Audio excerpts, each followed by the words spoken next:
बिस्मिल्लाहिर्रहमानिर्रहीम। अस्सलाम वालेकुम नाज़रीन। डिवीजनल कमिश्नर फैसलाबाद इशरत अली ने कमिश्नर ऑफिस में नेशनल डिज़ास्टर मैनेजमेंट अथॉरिटी की तरफ से इंसदादे कोरोना वायरस के सिलसिले में मुहैया किया गया तिब्बी साजोसामान पाक आर्मी के आला ऑफिसर से वसूल किया। हमारे डिवीजनल ब्यूरो चीफ मियां एजाज असलम के मुताबिक इस मौके पर RPO राजा रिफत मुख्तार, डिप्टी कमिश्नर मोहम्मद अली, महकमा सेहत और पाक आर्मी के अफसरान भी मौजूद थे।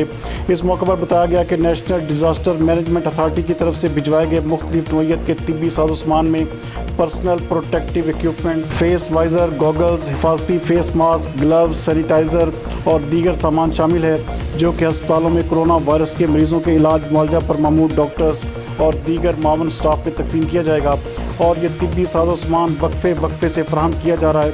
डिवीजनल कमिश्नर का इस मौका पर कहना था कि इंसदादे कोरोना इक़दामात पर भरपूर अंदाज में अमल दरामद किया जा रहा है और नेशनल डिज़ास्टर मैनेजमेंट अथॉरिटी की जानब से वसूल होने वाला तिब्बी साजोसामान शफाफ अंदाज में ज़रूरत के मुताबिक हस्पतालों को फराहम भी किया जा रहा है। उन्होंने बताया कि डिवीज़नल व ज़िला इंतज़ामिया, पुलिस और पाक आर्मी शहरियों को कोरोना वायरस से बचाने के लिए सरगर्म है। इस सिलसिले में शहरियों का तावन भी इंतहाई नागज़ीर है।